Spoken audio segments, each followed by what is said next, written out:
क्षण भर में इतना बड़ा हादसा हो जाएगा मुझे तो पता ही ना था। कुछ घंटे पहले ही तो अमन ने रात का खाना खाया था। फिर वह बिस्तर पर ही पर्स और कागज कलम लेकर बैठ गया था। मैं जब कमरे में आई तो मैंने अमन को काम में लगे देखकर कहा, सोना नहीं है क्या?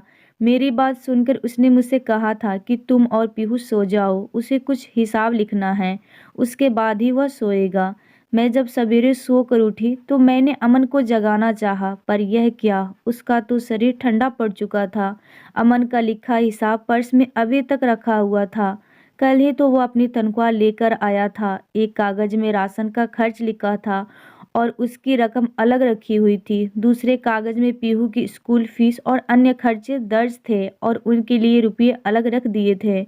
अमन आखिरी प्लान बनाकर चला गया। उसने अपने खर्चों का, अपनी गाड़ी के पेट्रोल का और जेब खर्च का कोई हिसाब नहीं लिखा था। शायद उसे मालूम हो गया था कि अब इसकी ज़रूरत नहीं पड़ने वाली। मैंने अमन का सूटकेस खोला। उसमें रखा सारा सामान ज्यों का त्यों पड़ा था। एक एक चीज़ को अमन बड़े कनीरे से सजा कर रखा था। ऑफिस के कागजात रखने के लिए अलग ब्रीफकेस था। व्यक्तिगत चीज़ों का एक रजिस्टर था।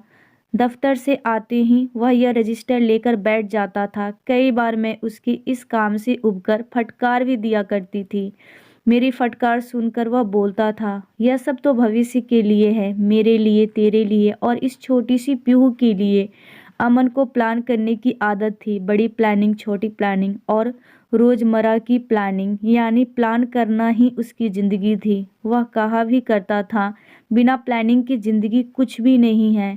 जितने दिन जियो अपने अनुसार जियो, ये ज़िंदगी बहुत छोटी होती है और कामों की श्रृंखला बहुत लंबी होती है।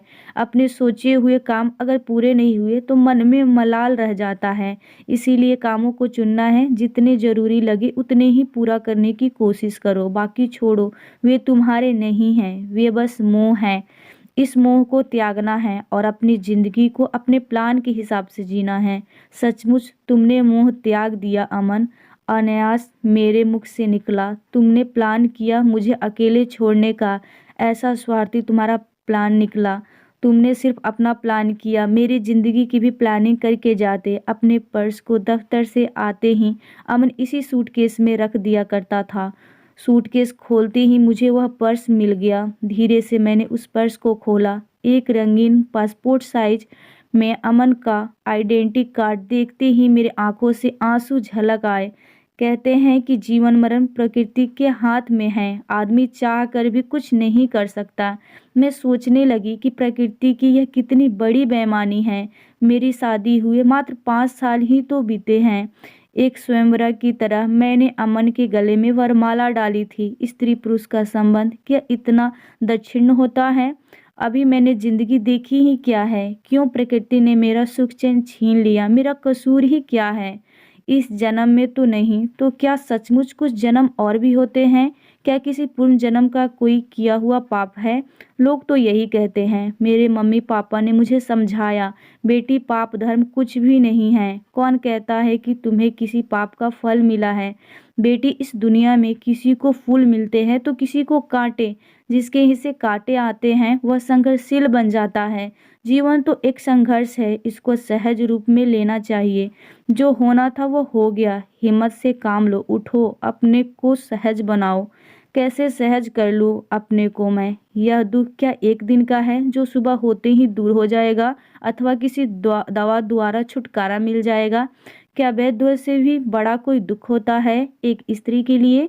एक विधवा का क्या स्थान होता है इस समाज में, मैं बखूबी जानती हूँ। मुझे अच्छी तरह याद है, गांव में मेरे दूर के एक रिश्ते की भाभी हुआ करती थी जो बाल विधवा थी। लोगों ने उनका सिर मुड़वा दिया था।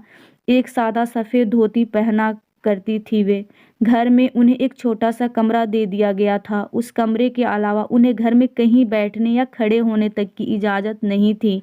अपने अंधेरे कमरे से गांव के मंदिर तक का ही बस उनका संसार था। सुबह सूरज उगने से पहले और शाम को सूर्यास्त से पहले फीका उबला हुआ सा खाना एकदम रंगहीन और बेस्वाद उन्हें खुद बनाकर खाना होता था।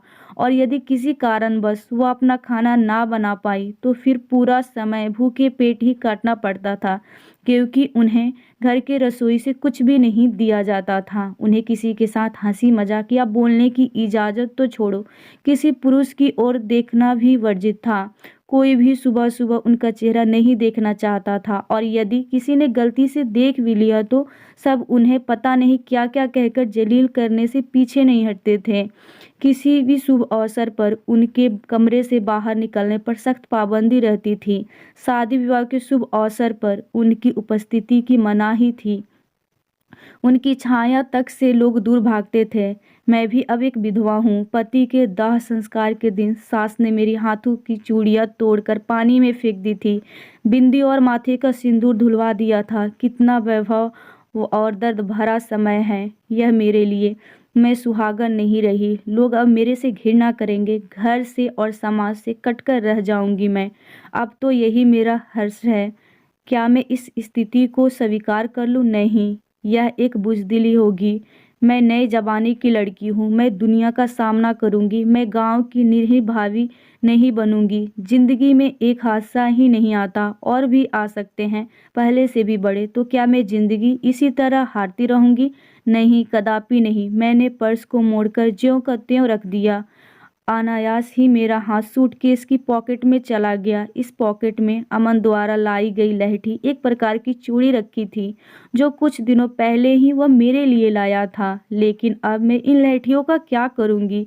किसके लिए पहनूंगी? अब कौन देखने वाला है मुझे? किसके लिए इन्हें पहनकर सजूंगी? जो चाव से लेकर आया था अब वही नहीं रहा। ये सब चीज़ें तो सुहागनों के लिए होती है। मैं तो अब सुहागन भी नहीं रही। मुझे याद आने लगा था कि कैसे कभी कभी अमन अपना प्यार जताने के लिए मुझे बिठाकर मेरा श्रृंगार किया करता था और कहता था कि तुम हमेशा ऐसे ही सज सवर कर रहा करो, मुझे अच्छा लगता है। और मुझे तो मानो उसके सीने से लगकर सारे जहाँ की खुशियाँ मिल जाती थीं। अमन जब भी मुझे अपने बाहों में समेटता था तो मैं अपने सारे दिन की थकान भूलकर उसमें खो जाती थी। लेकिन अब मैं किसके लिए सजूं और किसकी बाहों में सिमटकर अपना दुखड़ा रोऊं? मेरी आंखों से फिर आंसू टपकने लगे थे, और कुछ देर के लिए मैं निष्क्रिय हो गई। घर का सामान आदि जब भी कभी मैं देखने लगती तो ऐसा ही होता है। घर में उलट पुलट करने की आदत तो मेरी पुरानी है। अमन बार बार कहा करता था, यह क्या तुम घर की चीज़ों की उठा पटकी में लगी रहती हो? सारा सामान इधर उधर फेंकने लगती हो? क्या तुम्हें और कोई काम नहीं? क्यों नहीं तुम अपनी पढ़ाई फिर से शुरू करती हो? मैं इस बार पटना जाकर तुम्हारे नए कोर्स की सारी किताबें ला देता हूँ। अमन फिर पटना नहीं जा पाया और मेरी पढ़ाई अधूरी ही रह गई। मैं एमए नहीं कर पाई। अब तो और भी कुछ करने का मेरा मन नहीं करता। पीहू के स्कूल पहुंचाने का काम आया कर देती है। स्कूल का रिक्शा दोपहर में पीहू को घर पहुंचा जाता। पीहू स्कूल से आती है तो कुछ देर के लिए उसके साथ मेरा मन बहल जाता, लेकिन पीहू के बार बार पूछने पर कि उसके पापा कब तक आएंगे, मैं कुछ भी जवाब नहीं दे पाती। अमन के मृत शरीर को जब शमशान घाट ले जाया जा रहा था तब पीहू सवाल कर बैठी थी, क्यों पापा को इस तरह लिए जा रहे हैं? उत्तर में मैं बोली थी, तुम्हारे पापा की तबीयत रात से ही बहुत खराब है ना, उन्हें अस्पताल ले जाया जा रहा है, जल्द ही वे अच्छे होकर वापस आ जाएंगे। तब तक तुम बाहर जाकर आराम से खेलो। 1 महीना गुजर गया लेकिन मैं पीहू के सवालों का जवाब नहीं दे पाई। पिछली शाम जब मैं पीहू के साथ छत पर बैठी थी तब पीहू ने वही सवाल फिर किया था। अचानक मेरे मुख से निकल गया, वह देखो, सबसे बड़ा तारा जो बहुत तेजी से चमक रहा है, तुम्हें दिखाई दे रहा है? वही तुम्हारे पापा हैं। जब तुम्हें पापा की याद आए तब तुम इसी तारे को देखकर उन्हें पुकारना, वे सपने में तुमसे मिलने जरूर आएंगे। इस तरह मैं कितने दिन पीहू को बहलाती रहूंगी। कभी कभी मैं सोचती कि इस पहाड़ सी जिंदगी को कैसे जी सकूंगी। अब इस जिंदगी में रखा ही क्या है? क्या करूंगी मैं जीकर? किस सुख के लिए मैं जीऊंगी? क्यों ना मैं मर जाऊं, जहर खाकर अपनी जीवन लीला समाप्त कर दूं। मगर 5 वर्ष की बेटी पीहू मेरी नज़रों के सामने आ जाती है। नहीं तो उसी दिन जिस दिन अमन का हादसा हुआ मैं भी अपना अंत कर लेती। पीहू के लिए तो मुझे जीना ही होगा, चाहे जैसे भी हो, दुख से या सुख से, ताने सहकर या फिर लांछन सहकर। मैं औरत हूँ, एक विधवा, जिसे समाज बार बार ठुकराएगा, दुत्कारेगा। मेरे पापा बोले, चल बेटी यहाँ से, अब चल, क्या करेगी यहाँ रहकर अब अकेली। पीहू का सेटलमेंट तो घर से भी किया जा सकता है, वह मुझ पर छोड़ दे, मैं पटना से ही ये सब काम कर लूँगा। पापा ने मुझे साथ ले जाने की जिद की थी, लेकिन मैंने उनकी बातों का कोई जवाब नहीं दिया था। मैं सोच रही थी कि कितने दिन माँ और पापा अपने साथ मेरे को रख पाएंगे, 5 वर्ष, 10 वर्ष। फिर उसके बाद घर में 2 छोटे भाई हैं। माना वे मुझे बेहद प्यार करते हैं। भाइयों की शादियाँ होगी, एक विधवा ननद को भाभियाँ क्या सहज रूप में स्वीकार कर लेंगी? मैं तो उन पर एक अनचाहा बोझ बनकर रह जाऊंगी। मेरे को उन लोगों के भरोसे ही तो जीना पड़ेगा, गांव की विधवा भाभी की ही तरह। मैं भी सबका तिरस्कार और अवहेलना झेलती हुई जीऊंगी। मेरी माँ ने भी मुझे बहुत समझाया था कि तुम्हारे पापा ठीक ही कहते हैं बेटी, उनकी बातें मान ले और अपने घर चल। हम समझेंगे कि हमारी बेटी कुंवारी ही है, हम सब मिलकर संभाल लेंगे, हम अपनी दुलारी बेटी को पाल लेंगे। तुम अकेले यहाँ कैसे रह पाओगी? बहुत लंबा जीवन है, अकेले सब कुछ करना मुश्किल होगा। अपने पापा की बात मानकर साथ चलो। तुम्हारे भाई भी तुमसे कितना प्यार करते हैं, वे तुम्हें पलकों पर बिठा कर रखेंगे। माँ कहने को तो ये बात कह गई, लेकिन वे खुद इस बात को समझती है कि उनके कथन में जरा भी सच्चाई नहीं है। कोई भी माँ अपनी बेटी को जिंदगी भर नहीं पाल सकती।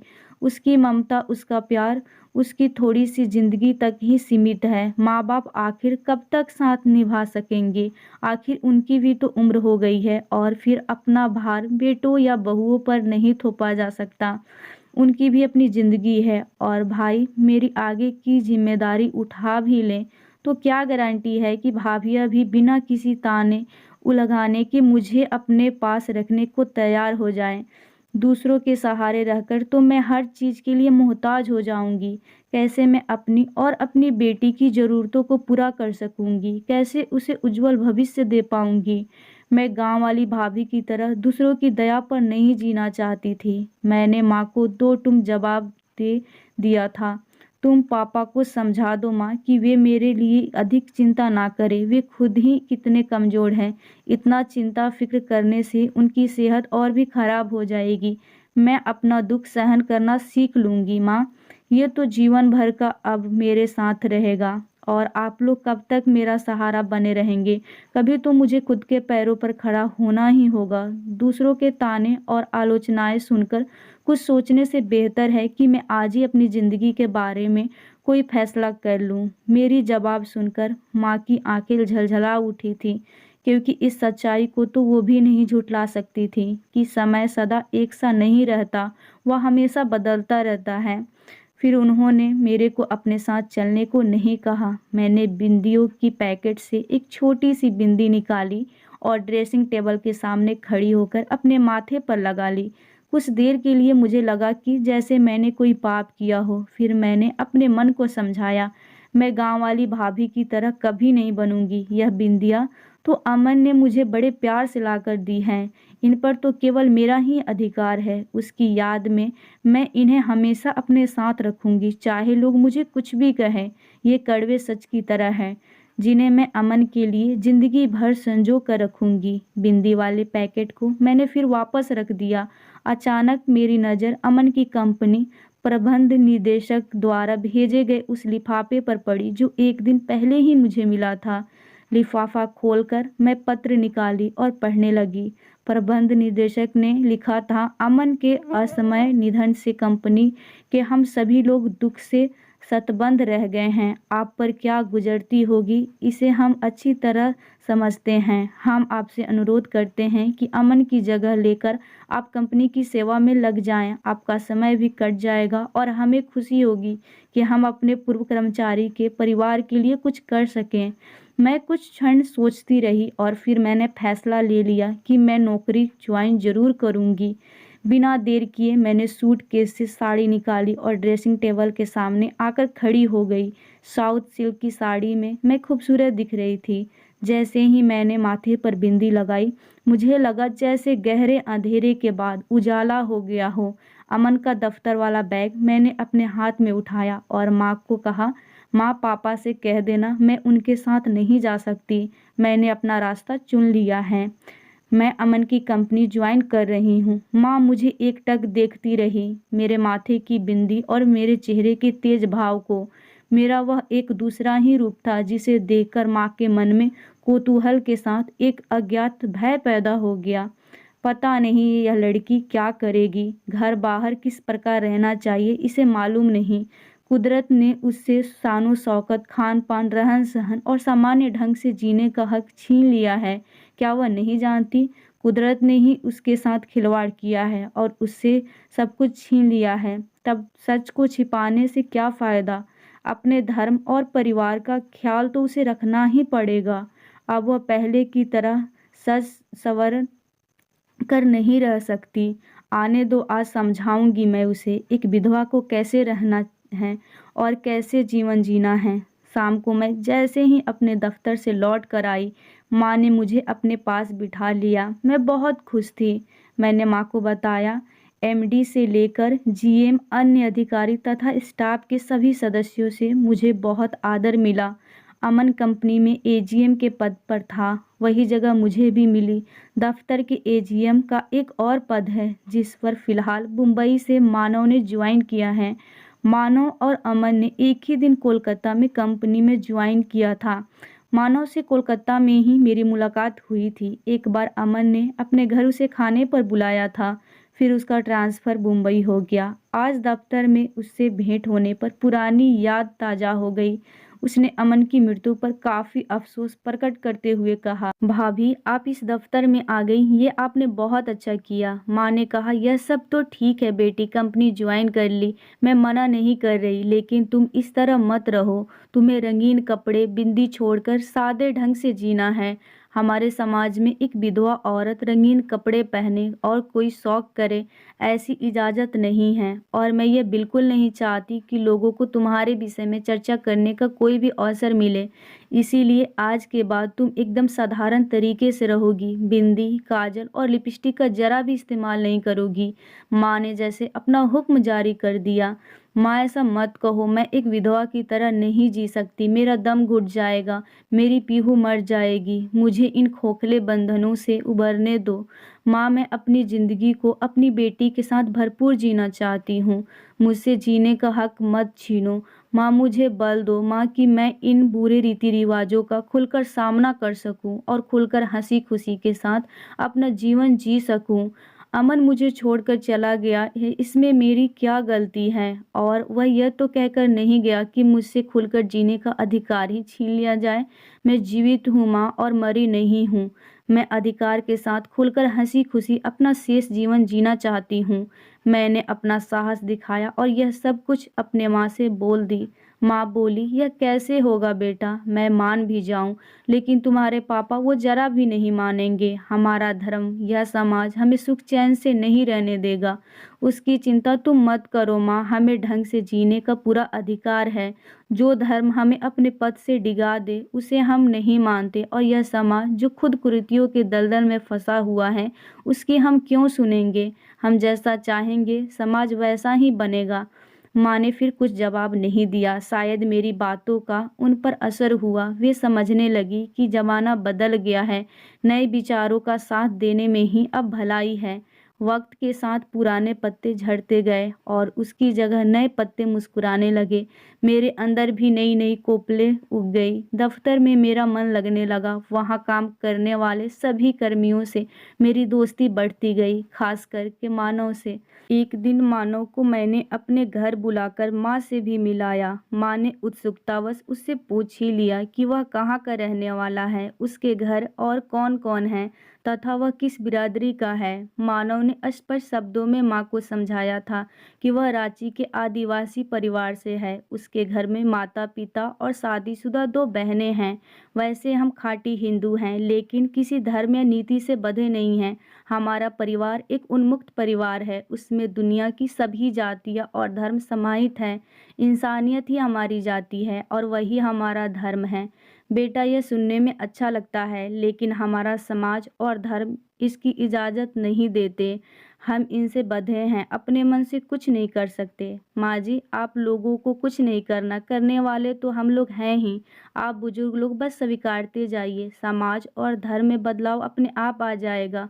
तुम ठीक कह रहे हो बेटा। माँ जी, आपने स्वीकार कर लिया, फिलहाल बस इतना ही काफ़ी है। मानव बोलकर जैसे निश्चिंत हो गया। मानव और मेरे बीच दोस्ती गहराती जा रही थी। एक दिन आखिरकार मानव ने हिम्मत करके मेरे सामने शादी का प्रस्ताव रख ही दिया।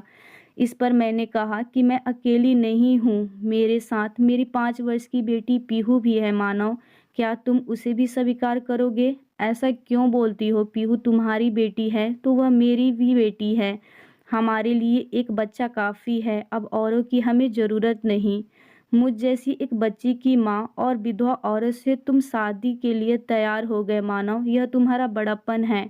मानव, लेकिन मैं तुमसे शादी नहीं कर सकती। लेकिन मानव ने भी हार नहीं मानी। वो हर दिन मुझे अपनी प्यार का एहसास दिलाता रहा और पीहू पीहू को तो मानव अपनी जान से भी ज़्यादा मानता था। और यह सब देखकर मुझे मानव में अमन दिखने लगे थे। मानव का प्यार रंग लाया और आखिरकार दोनों की सहमति मिल ही गई और एक दिन दफ्तर के सहकर्मियों और अपने पूरे परिवार के साथ हम दोनों ने कोर्ट में शादी कर ली। मैंने अपने ऊपर लगने वाले विधवा के ठप्पे का अंत कर ही दिया। तो दोस्तों, ये थी मेरी आज की स्टोरी। आई होप पसंद आई।